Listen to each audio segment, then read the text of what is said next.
Boa tarde, igreja. Estamos mais uma vez reunidos em família, cada um na sua casa, para louvar e engrandecer o nome do Senhor. Esta primeira canção nós vamos declarar que o Senhor é que tem tomado conta da sua família e que você possa fazer dessa canção não só uma oração, mas também uma declaração de fé de que o Senhor está na sua casa e convide Ele também para habitar na sua casa. Amém? Amém.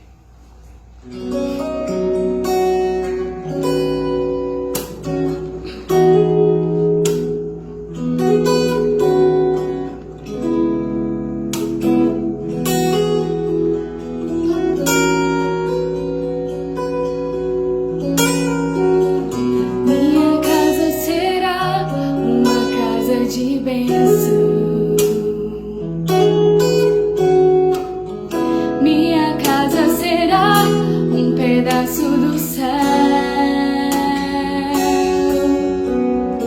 nela estarão reunidos adoradores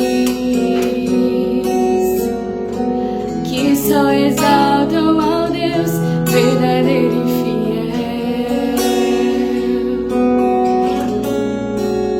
Minha casa será reconhecida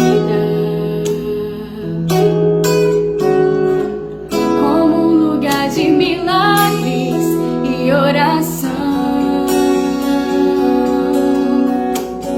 onde Jesus tem prazer em ficar, onde o Espírito Santo habita, onde há prosperidade, amor.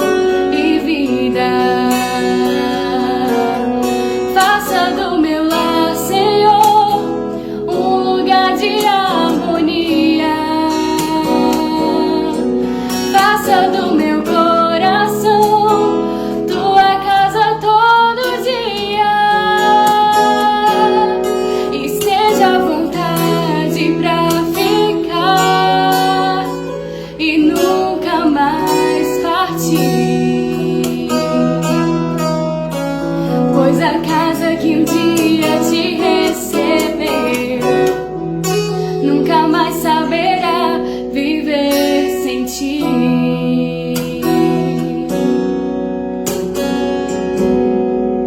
Mais uma vez, você pode declarar.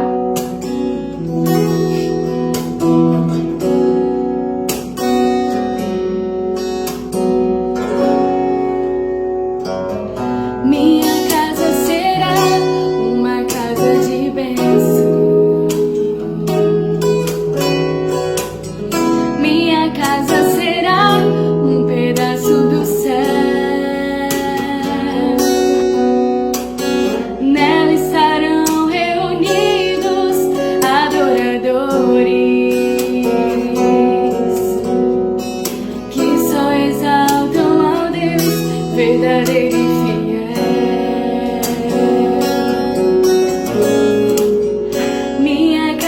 será reconhecida como um lugar de milagres e oração,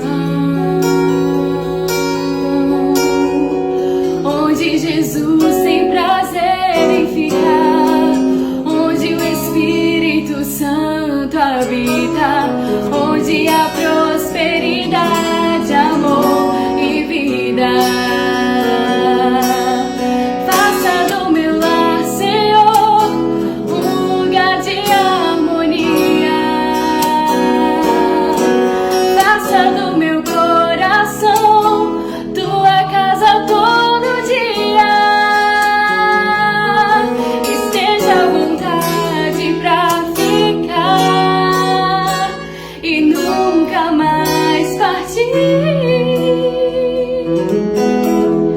Pois a casa que um dia te recebeu nunca mais saberá viver sem ti.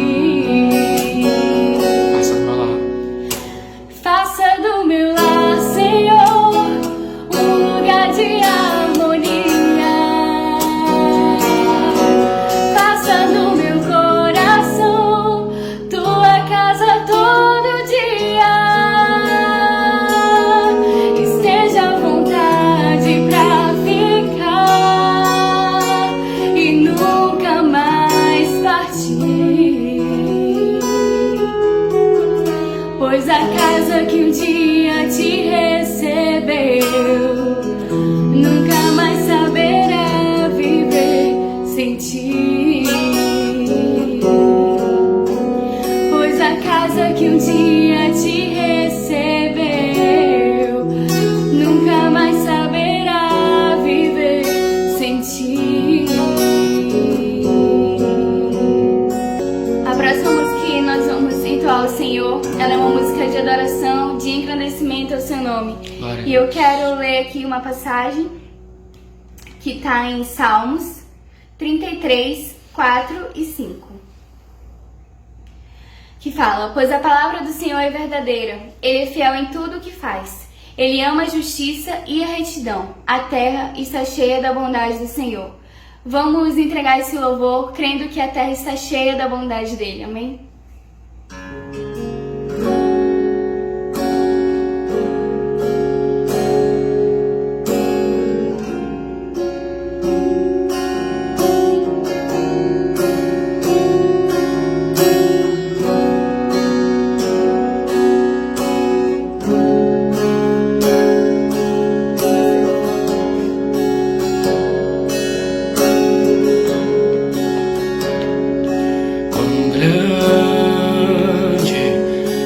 Meu Deus, cantarei quão grande é o meu Deus, e todos hão de ver quão grande é o meu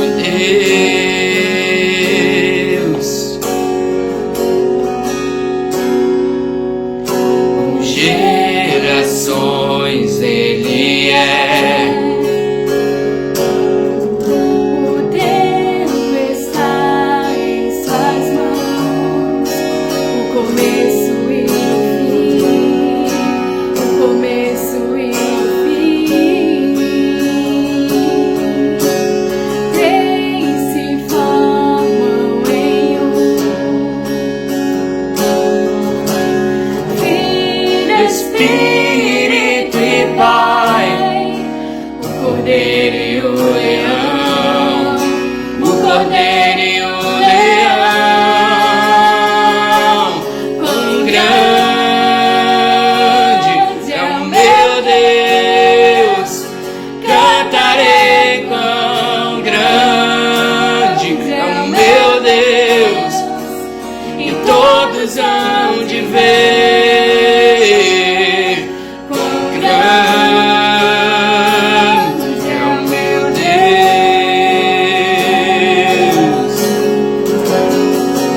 Quão grande é o meu Deus, cantarei quão grande é o meu Deus, e todos hão de ver quão grande é o meu Deus.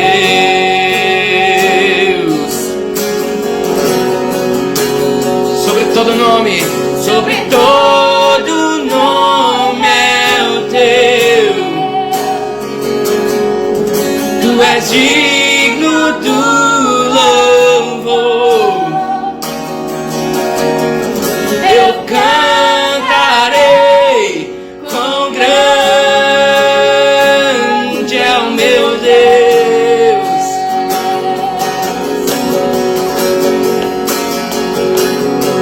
Sobre todo nome é o teu. Tu és digno do louvor. Eu cantarei quão grande é o meu Deus. mais uma vez declara que o Senhor é grande. Quão Grande é o meu Deus, cantarei quão grande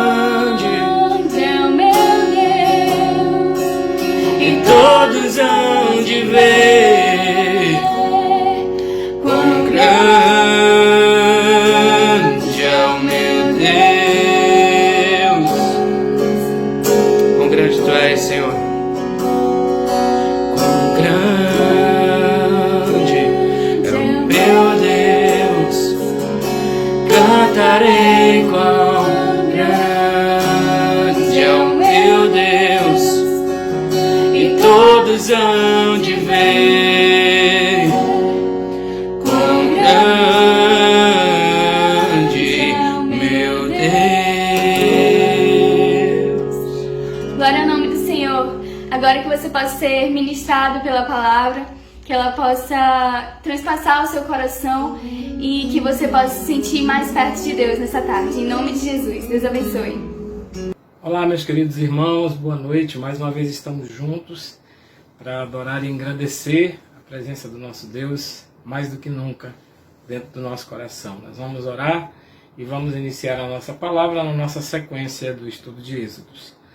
Pai amado, louvado seja o teu nome, Jesus. Obrigado pela tua infinita misericórdia e graça. Obrigado porque tu tens sido tão fiel, Deus, tão buscador da nossa companhia. E apesar de nós, apesar de sermos tão fracos, tão falhos, Senhor, tu não tens desistido de estar conosco. Nós louvamos o teu nome e te bendizemos no nome santo e precioso de Jesus.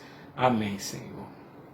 Bom, queridos, eu vou pedir a sua gentileza de abrir novamente a sua palavra, a palavra de Deus, a sua Bíblia, lá no livro de Êxodo, no capítulo de número 25. E nós vamos ler apenas um verso, o verso de número 8. Na verdade, o texto que eu gostaria de ler seria basicamente o capítulo 25 e 26, mas por conta do nosso tempo, que é extremamente apertado, eu vou ler apenas esse versículo e vou fazer um desenvolver de todo o texto ao longo da nossa explanação, ok?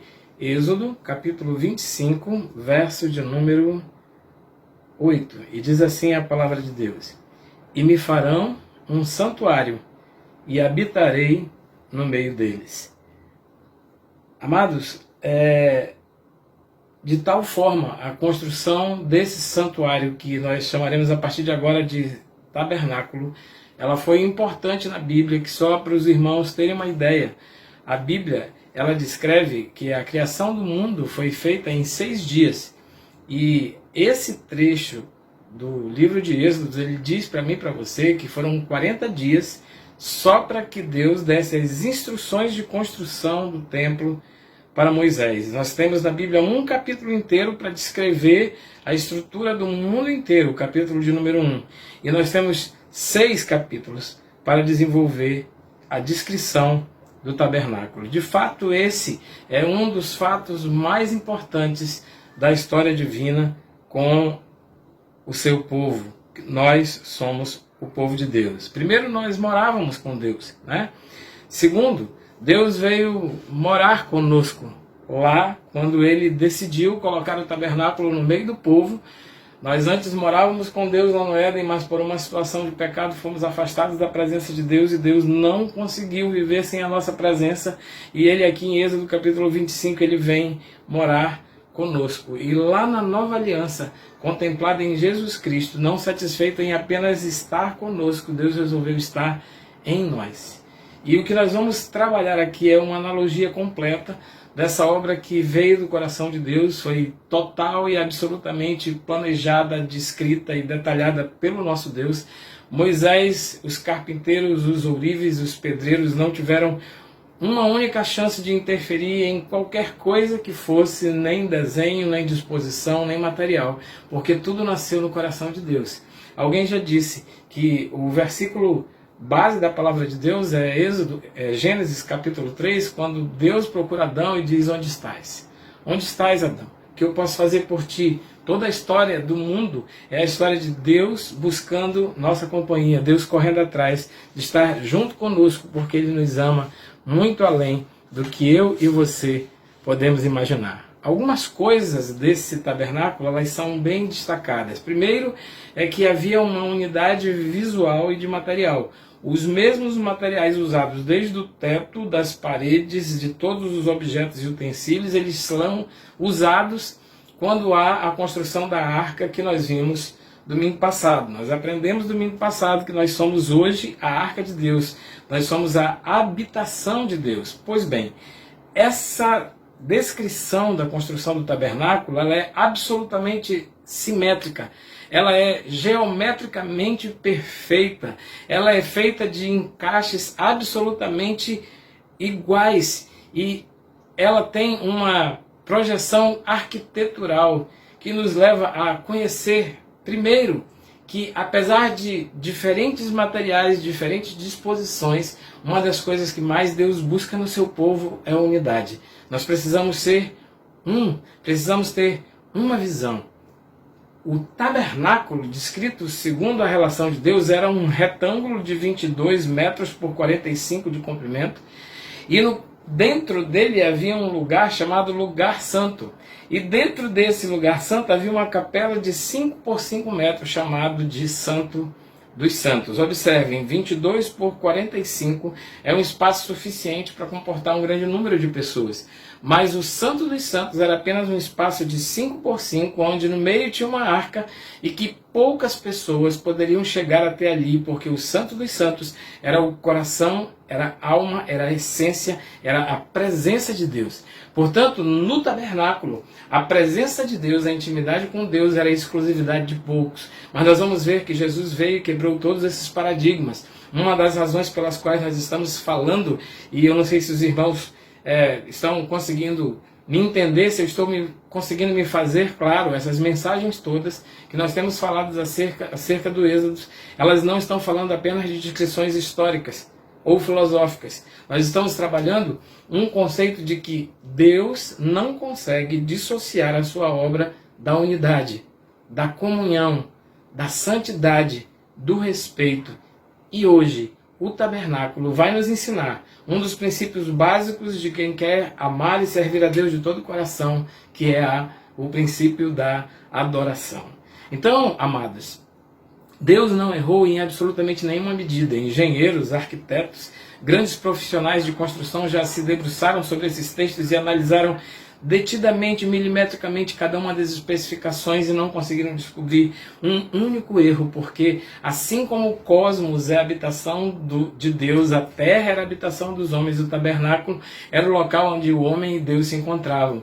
Do mesmo modo, o mundo é o lugar onde nós estamos, mas o lugar onde Deus quer nos encontrar não é no mundo. Deus quer nos encontrar na intimidade, no lugar secreto, pequeno, apertado, mas extremamente espaçoso para caber eu e o meu Deus, você e o seu Deus e a sua intimidade com Deus. Eu quero dizer para você que essa ideologia de gênero que diz que você nasceu errado ou que as pessoas podem ter sido um erro, um distúrbio, uma confusão, ela não tem a menor base na palavra de Deus, porque a palavra de Deus nos diz que Deus não errou na construção do cosmos. Cada estrela é posicionada perfeitamente na órbita correta, na inclinação correta.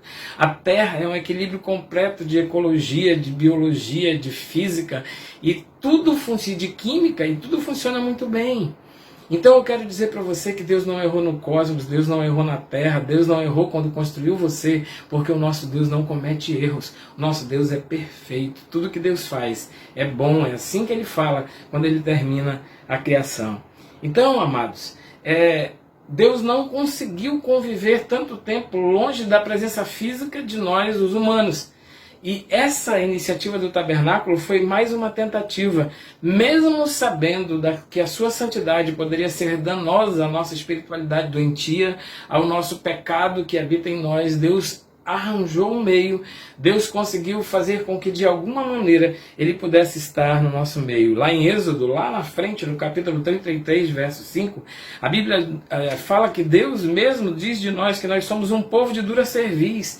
O nosso pescoço não se dobra, a gente não se humilha, a gente não se quebranta, a gente morre com o nosso orgulho, mas a Bíblia diz que mesmo você sendo um povo de dura cerviz, se por um momento eu subir no meio de ti, Israel, vocês serão consumidos. Sabe, queridos? E Deus não tem poupado esforços e nem condições para fazer com que de alguma forma nós, pecadores, miseráveis, impuros, tenhamos todas as vezes a maior e melhor expressão de comunhão com Ele. Mas sabe, queridos, estar na presença de Deus não é para qualquer um. Estar na presença santa de Deus para adorar a Deus é um privilégio de muito poucos. Só para você ter uma ideia, tudo aquilo que foi considerado, tudo aquilo que foi tratado de material, de serviço, de obra, de tipo de arte, para a construção do tabernáculo mostra a importância, mostra a nobreza, mostra a excelência do que é estar na presença de Deus. Quanto mais próximos você ficasse do Santo dos Santos, quanto mais perto da presença de Deus ali naquele tabernáculo, mais ricos, mais nobres, mais raros e mais bonitos eram aqueles materiais. Isso traz uma mensagem para mim e para você. Né? Na verdade, essa mensagem de hoje ela poderia ser repartida em pelo menos 4 ou 5 mensagens, mas nós não podemos usar todo esse tempo, nem temos todo esse tempo em meio virtual. E por isso eu vou sintetizar e falar para vocês algumas coisas, só para vocês terem uma ideia do quanto Deus se importa em que nós ofereçamos o melhor a Ele. O comentarista Scott, ele analisando a construção do tabernáculo, ele fala que durante a construção do tabernáculo foram usados 862 quilos de ouro, 2.923 quilos de prata e 2.000 quilos de bronze, só em metais, sem considerar todos os demais elementos, como mármores, tecidos finos, fios de ouro e diversos materiais da mais alta nobreza. O tabernáculo custaria, só em metais, 9 milhões de reais hoje. Se vocês for somar tudo aquilo que entra como tecidos ricos, com obras de arte e trabalhos de entalhe feitos naquele local, o tabernáculo hoje, se fosse atualizado nos preços atuais, ele custaria nada mais, nada menos do que 65 milhões de reais. Você consegue imaginar isso? Os melhores apartamentos, as melhores casas do mundo, nos lugares mais nobres do mundo, hoje custam 10 milhões, 11 milhões de reais, né? Mas a morada de Deus, ela tem um preço inacessível. A morada de Deus, ela tem que ser excelente. Isso significa que quando eu e você vamos nos aproximar para Deus, fazer coisas para Deus, as nossas migalhas não valem nada. Às vezes a gente fica pensando assim, puxa vida, Senhor, eu vou oferecer tanto dinheiro, esse dinheiro pode me fazer falta. O seu dinheiro, querido, por mais rico que ele seja, a sua contribuição, por mais rica que ela seja, ela não chegava a metade do milésimo do valor que Deus precisa ter na minha e na sua vida. Para Deus o melhor, para Deus o mais nobre, para Deus o mais excelente. Como disse Davi, eu não darei ao Senhor nenhuma contribuição que não me custe nada, e não estou falando só de dinheiro, eu estou falando do seu talento, do seu tempo, eu estou falando das suas habilidades, das potencialidades que Deus colocou em você. Você quer ver uma coisa? Lembre que assim como a arca, o tabernáculo era construído de madeira de acácia, madeira dura e difícil, que somos nós. Mas ela também era revestida de ouro. E o ouro significa a presença do nosso Deus. E a descrição do templo diz que, embora estivesse fincada no deserto, e o deserto sempre na Bíblia simboliza a dificuldade, simboliza o mundo, as dificuldades e dores que nós temos neste mundo, a base de sustentação de todo aquele tabernáculo era feita com ponteiras de prata. E alguns desses materiais que são aqui aplicados, eles têm um símbolo maravilhoso para mim e para você. Primeiro, o ouro representa o Espírito Santo de Deus. A prata, que é o mesmo material do qual Judas traiu Jesus por 30 moedas de prata.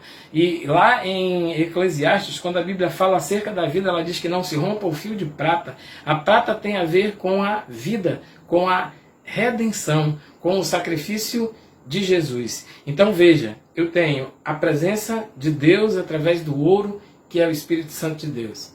Eu tenho a presença de Jesus através da prata, que é o que sustenta, é o que nos liga nesse mundo, porque nós estamos no mundo, mas nós não somos do mundo. As nossas raízes não estão fincadas em árvores. As nossas raízes estão fincadas na cruz de Cristo, na nossa redenção. E dentro delas havia uma madeira simples, mas extremamente nobre, que era a madeira de acácia. Portanto, quando Deus vai construir um templo de adoração, como mais tarde nós vamos aprender, né? Deus não habita em templos construídos por mãos humanas. Deus se preocupa em fazer a unidade do homem, de Jesus seu Filho, de Deus Pai e de Deus Espírito Santo. Você, quando adora, você nunca está sozinho. Ainda que você esteja só você no seu quarto, mas você está fazendo a obra que Deus lhe fez. E quando Deus lhe convida a adorá-lo, é porque Ele, desde o ventre, Ele colocou essa raiz, essa intenção no seu coração. A Bíblia nos fala de dois homens notáveis, Bezalel e Aholiabe, dois homens que foram orientados que Moisés os procurasse porque eles detinham todos os dons e talentos necessários para fazer com que a construção do tabernáculo fosse uma obra absolutamente excepcional. E a Bíblia diz que tanto Bezalel quanto Aholiabe receberam esses dons no ventre de suas mães. Eles nasceram para aquilo. Sabe, o dom, o talento, a habilidade que eu e você temos, que Deus nos deu, ela não veio simplesmente para o nosso engrandecimento ou para o nosso conforto, mas tudo aquilo que nós recebemos antes da fundação do mundo até. Porque Deus tem um plano para todas as coisas, Deus tem um plano para todas as pessoas. Amado, eu queria que você refletisse comigo nesse ponto, pensando, será que aquilo que eu tenho dado para Deus é de fato excelente? É de fato de preço alto? É de fato de preço nobre? Tem sido o meu melhor? Eu tenho dado apenas aquilo que me resta? Sabe, querido, é muito importante que eu e você entendamos que essas simbologias do tabernáculo, elas mostram o quê? Todas as coisas que ali estão expostas fazem um resumo de como deve ser a minha e a sua adoração ao nosso Deus. Primeiro, determinado por Deus, escrito por Deus, planejado por Deus. Assim deve ser a nossa adoração. Eu não posso adorar a Deus com o que eu quero, com um canto que vem na minha boca. Porque não é o louvor que santifica a minha boca, mas é a minha boca que santifica o cântico que eu ofereço ao Senhor. Aquilo que eu ofereço para Deus tem que ser de alto padrão, de alto nível. O mais caro, o mais difícil, aquilo que me custa. Quando eu estou adorando a Deus, eu estou na presença do Pai, do Filho, do Espírito Santo, estou na presença do meu coração. Diante de Deus nós estamos nus. E a nossa adoração não pode ser falsificada, nem magiada por comportamento A ou B, porque eu faço isso, eu não faço aquilo. Quando você estiver adorando a Deus, se entregue por inteiro, se aprofunde nas águas do Espírito Santo de Deus. Sabe, queridos, o tabernáculo, também, quando foi descrito para Moisés, ele foi descrito, apesar de ter tantos espaços, com apenas uma porta. Isso porque Jesus diz que eu sou o caminho, Ele é a porta das ovelhas. E se você quiser de fato entrar na adoração, você precisa primeiro ter passado pela experiência de conversão, de mudança de vida, através da rendição ao nosso Senhor Jesus Cristo. Não existem maneiras de pular os muros. Os muros tinham 9 metros de altura. Os muros do tabernáculo eram imensamente bem guardados. Você não podia entrar por um outro caminho que não fosse através de Jesus. A sua adoração, além de ser sincera, profunda, valiosa, verdadeira, íntegra, completa, total, quebrantadora, ela só vai chegar ao coração de Deus se ela for feita através da presença do Senhor Jesus Cristo. Sabe, queridos, só havia uma porta. Hoje, através do sacrifício de Jesus na cruz, todo aquele que aceita ao Senhor Jesus como seu único e suficiente Salvador e que entra pela porta santa, pela única porta que abre caminho para que eu e você cheguemos na presença de Deus, nós estamos entrando na mais profunda intimidade com Deus. O Salmo, capítulo 25, verso 14, ele diz assim: a intimidade do Senhor é para aqueles que o temem, que temem a Jesus, que temem a Deus. Eu não posso adorar simplesmente por me alegrar pelo ritmo, pela música, pela dança, pelo barulho, pela visão linda da adoração, que é adorar junto com a igreja o nome e a presença do nosso Deus. Não, eu tenho que pensar que eu, quando começo a adorar, eu vou estar adorando na minha intimidade. E o Senhor, quando eu oro, quando eu adoro, quando eu me entrego, quando eu louvo a Ele de toda a minha alma, de todo o meu coração, de todas as minhas forças, a Bíblia diz que a intimidade do Senhor passa a habitar em nosso coração e Ele nos dará a conhecer dEle muito mais do que nós pedimos ou pensamos. Sabe, queridos, isso só é possível porque o único caminho, a verdade e a vida, Jesus um dia morreu naquela cruz por mim e por você. E a Bíblia fala, a Bíblia nos ensina lá em Mateus capítulo 27, verso 51, que o véu do santuário naquele dia, ele se rasgou de alto a baixo. Eu não sei se você já leu sobre isso, mas eu quero só dar um detalhe extremamente importante para você. O véu do santuário, a cortina que separava o átrio, o espaço aberto do templo, do Santo dos Santos, ela tinha 9 metros de largura. Ela tinha 18 metros de altura e tinha 30 centímetros de comprimento. Eram várias cortinas de diversos materiais sobrepostos uns aos outros. E a entrada no Santo dos Santos você tinha que passar pela cortina, pelo véu do santuário. Lá em Mateus capítulo 27, verso 51, a Bíblia diz que aquela cortina que pesava 2 toneladas, aquela cortina que 2 juntas de boi pressionando em lados contrários não conseguiriam rasgá-la, ela se abriu de alto a baixo. Ela se abriu de alto a baixo porque ela começou no céu. O espaço que nos abre caminho na presença de Deus, ele veio do céu para a terra. Não foi eu que o busquei, não foi eu que o quis. Ele me amou primeiro. Ele rasgou a separação que havia entre nós e ele. E aquele material extremamente resistente, difícil, nobre, ele foi rasgado para que eu e você hoje, quando a gente entra no Santo dos Santos, quando a gente entra na adoração na casa de Deus, que saudade, né, irmãos? Lembrando da adoração na casa de Deus, que saudade nós estarmos juntos, louvando o nome do Senhor, exaltando a sua presença, bendizendo com toda a nossa alma, com todo o nosso coração, com toda a nossa força, mas em breve nós estaremos juntos novamente. O que Jesus queria ensinar, queridos, com essa alegoria do tabernáculo, é que todas as coisas na Bíblia têm um propósito. Absolutamente nada do que está ali foi escrito em vão. Aquele rito de adoração que passava o adorador que ia ao tabernáculo, de passar por uma única porta, de ter que atravessar determinados espaços, como a pia de bronze, como o altar de sacrifício, como o lugar santo onde ele chegava e tinha a mesa com os pães da proposição, da expiação pelo pecado. Tudo isso Jesus cumpriu por amor de mim e por amor de você. Sabe, queridos, quando nós adoramos a Deus, embora nós não precisemos mais desses materiais, desses símbolos, de todos esses rituais, porque tudo isso foi pregado com Jesus na cruz, o passo a passo, o modus operandi da nossa adoração, a maneira de adorar ao Senhor, ela permanece e ela deve ser buscada.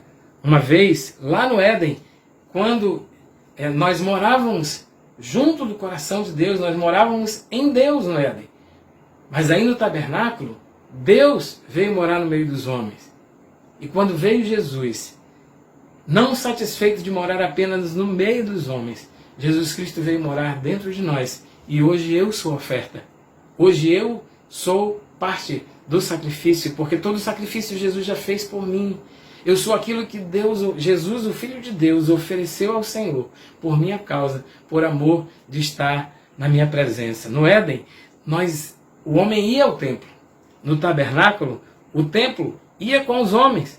Mas hoje, Deus vai conosco aonde quer que nós estejamos, e nós não precisamos mais de templo, nem de lugar específico para adorar. O lugar para adorar não é físico, ele é espiritual, é dentro do nosso coração. Você pode adorar a Deus dentro de um ônibus, você pode adorar a Deus num lugar mais difícil, no meio da mais terrível tempestade, ou na praia mais linda, no escuro do seu quarto, ou na amplidão de uma grande cidade. Porque hoje não é o lugar que eu vou, o lugar que vai comigo. Porque quando eu chego, se instaura em qualquer situação, em qualquer ambiente, por pior, mais pesado, mais difícil que ele seja, ali se instaura o tabernáculo, a presença de Deus. Você sabia que no seu trabalho, lá na sua casa, na sua vizinhança, quando você chega com você a presença doce, maravilhosa do Espírito Santo de Deus, e às vezes nós chegamos em alguns lugares e às vezes sem dizer nada. A nossa presença faz diferença no reino espiritual. É preciso que eu e você, queridos, tenhamos noção da dimensão dessa responsabilidade, do quanto isso é sério, do quanto isso é profundo. Sabe, a adoração naquele lugar, no tabernáculo, ela passava por diversas etapas. E uma vez dentro dos muros do tabernáculo, nós precisaríamos então cumprir alguns papéis. Primeiro, nós teríamos que, como já falamos, entrar pela porta que é Cristo. Não há outra porta. Não há maneiras de criar brechas para chegar na presença de Deus. Deus é um só. Mas, às vezes, nós achamos que tudo aquilo que fazemos e do jeito que nós fazemos, Deus aceita. Mas a Bíblia diz que não é assim. A primeira coisa que nós precisamos fazer é ser transformados, ser convertidos por Deus. Quando a gente atravessava a porta do tabernáculo, a gente estava no átrio, que era um pátio grande onde cabiam muitas pessoas. E ali tudo que era feito e compartilhado por todos. Todo mundo via, todo mundo ouvia. Mas a primeira coisa que era feita ali, queridos, era a adoração coletiva. E ali havia o altar do sacrifício. Assim que entrava, cada pessoa espiava o seu pecado mediante o sacrifício de um animal. E através da colocação de suas mãos sobre a cabeça daquele animal, aquele animal era sacrificado. Ele era então colocado na presença de Deus e ele era entregue em lugar daquele pecador. A Bíblia fala pra gente que assim como lá em Hebreus capítulo 9, assim como aos homens está ordenado morrer uma só vez e depois disso vem o juízo, assim também Cristo foi oferecido em sacrifício uma única vez para tirar os pecados de muitas pessoas. Eu quero dizer para você que tem se esforçado, que acha que Deus só vai ouvir se você participar de uma campanha, se você participar de uma série de cultos às segundas ou às sextas-feiras, ou você fizer alguma contribuição, ou se você pagar alguma coisa, ou se você pedir a Deus uma coisa impossível, você tem que doar algo em valor monetário. Eu quero dizer para você que essas coisas não valem nada na presença de Deus. Todo o sacrifício Jesus já fez por nós. O altar da expiação, o altar do sacrifício, Jesus foi ali moído e derramou seu sangue por causa do meu e do seu pecado. Não há mais nada a oferecer de sacrifício a não ser a santidade de uma vida diária, buscada debaixo da graça e debaixo do amor de Deus. Agora, o animal que era sacrificado era o que tinha de melhor dentro das possibilidades do pecador. Ainda imperfeito, ainda que impuro, ainda que cheio de defeitos, como eu, como você. A nossa adoração a Deus, ela deve ser feita sempre com o nosso melhor. A nossa melhor canção, a melhor expressão dos nossos lábios, a mais profunda e a mais intensa manifestação de graça e de misericórdia no nosso coração. Segundo, depois que eram mortos os animais, os sacerdotes ficavam cheios de sangue, eles precisavam então ser lavados. E eles passavam então pela pia de bronze, onde os sacerdotes e levitas se lavavam e se banhavam com água, porque eles não podiam levar sangue à presença de Deus. Por acaso, esta pia de bronze, ela era feita de bronze, porque o bronze ele é a junção do derretimento do cobre com o estanho. E o bronze ele fala para a gente acerca de julgamento. O bronze fala para a gente, em vários textos bíblicos, lá no Deuteronômio, por exemplo, capítulo 28, verso 15, diz assim, que quando nós estamos em pecado, em rebelião com o nosso Deus, os céus são sobre nós, céu de bronze. E várias vezes na palavra de Deus, desde o Gênesis até Apocalipse, o bronze é utilizado como um material que precede o julgamento. Então, queridos, todo julgamento, todo lavar de sangue já foi feito por Jesus na cruz. Naquela época, eles precisavam lavar o sangue que tinham no corpo com água. Jesus, uma vez na vida, por uma única vez e perpétua vez, ele morreu e derramou seu sangue. E o curioso é que naquela época eles se lavavam para tirar o sangue. Hoje, quando você passa por Jesus, é o sangue de Jesus que nos purifica de todos os pecados. Então, para adorar a Deus, eu não preciso fazer sacrifícios. Para adorar a Deus, eu não preciso fazer nenhum ritual de purificação, basta uma oração. Basta eu dizer, Senhor, me lava do meu pecado, purifica-me porque eu sou impuro e eu quero admitir diante de Ti, ó Deus, que todas as coisas que eu tenho, todas as coisas que eu sou, são resultado da Tua bênção e da Tua manifestação na minha vida. Em terceiro lugar, depois de passar pelo altar do sacrifício, depois de passar pela pia de purificação, a Bíblia diz que eles entravam no lugar santo. E não era ainda o Santo dos Santos, o lugar santíssimo, era um lugar um pouco mais espaçoso, onde havia uma mesa. E havia necessidade de que o expiador, aquele que estava ali tentando fazer a sua devoção, a sua adoração a Deus, ele comesse dos pães da proposição que estavam ali na mesa. Ali na mesa haviam alguns elementos, como os pães da proposição. Eles haviam encontrado ali o candelabro, aquele famoso candelabro de 7 velas, a menorá. E eles tinham também o altar de incenso, lugar onde era derramado o incenso de adoração, para que o sacerdote passasse por meio daquilo e fosse purificado. Sabe, queridos? Eu vejo muitas igrejas, muitas denominações hoje voltando a esses rituais antigos e têm colocado nos seus templos castiçais e têm apresentado uma série de rituais, uma série de comportamentos que Jesus eliminou quando ele foi naquela cruz. Jesus é o pão da vida.